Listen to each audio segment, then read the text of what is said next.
Bonjour, je m'appelle Gilbert Nouneau, je suis compositeur. Je travaille beaucoup avec les médias interactifs et électroniques. J'enseigne à la Haute École de musique de Genève et je suis responsable du Centre de musique électroacoustique.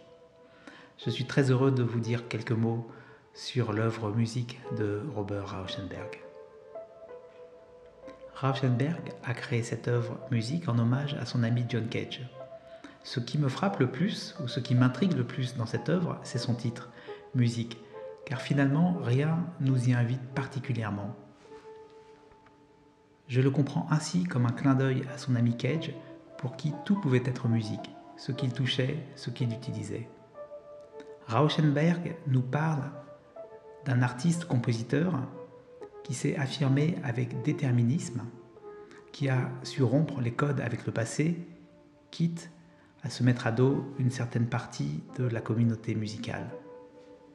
Lire cette œuvre de Rauschenberg à propos de son ami Cage, c'est comprendre la liberté avec laquelle celui-ci a pu écrire, composer, en utilisant des techniques et des inventions les plus folles.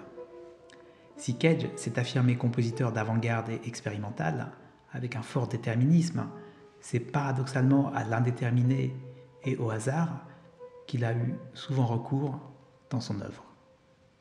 On trouve ainsi chez lui cette grande liberté de créer par exemple avec quelques brindilles de bois et un microphone, ou bien avec un ensemble d'oscillateurs électroniques commandés à distance. Ce désir d'expérimenter avec les outils de notre temps a grandi de plus en plus jusqu'à nos jours, où nous disposons maintenant d'outils extraordinaires pour composer, mais pour aller bien au-delà, avec notamment les réseaux numériques, la vidéo, qui nous permettent ainsi des combinaisons inouïes.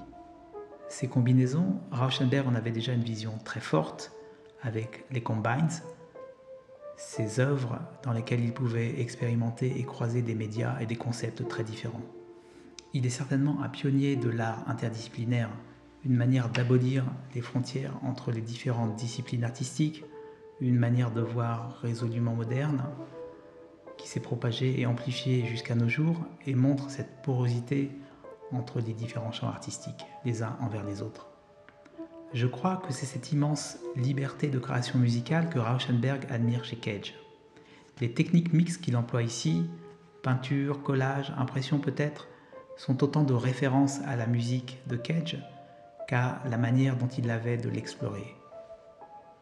Et cette liberté, bien sûr, je pense qu'il la désire pour l'humanité entière, pour qui l'art et la culture sont des principes fondamentaux.